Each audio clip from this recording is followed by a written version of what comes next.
Hello guys, good morning সবাইকে। দেখো আমার শাশুড়ি কি সুন্দর বিপত্তারিণী তাগা বানাচ্ছে, আর আমিও কিন্তু রেডি হয়ে গেছি। আজকে বিপত্তারিণী পুজো।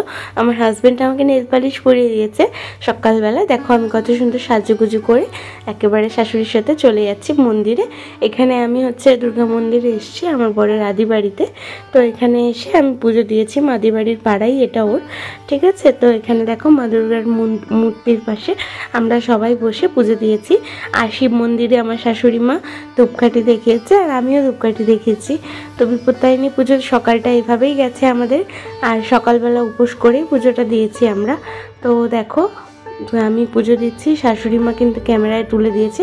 আর এই যে আমার শাড়িটা দেখছো, এই শাড়িটা কিন্তু আমার মা বার্থডে উপলক্ষে 1 মাস আগে কিন্তু গিফট করেছে।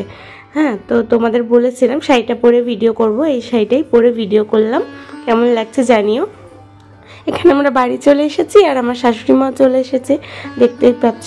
তো আমরা ঘরে ঢুকছি, ঠাকুর পুজো দেবো এখন, নিজেদের ঘরের ঠাকুর। তো সব কিছু নিয়ে চলে এসেছি, দেখতেই পেলে সাজিটা। আর এই যে আমাদের ঘরের ঠাকুরকে আমি যে মিষ্টি ভালোবাসি, সেই মিষ্টি দিয়ে মা লক্ষ্মীকে পুজো দিয়েছি। এখানে দেখো আশফল আমি প্রথম দেখলাম, তো আশফল ছুলাচ্ছিলাম।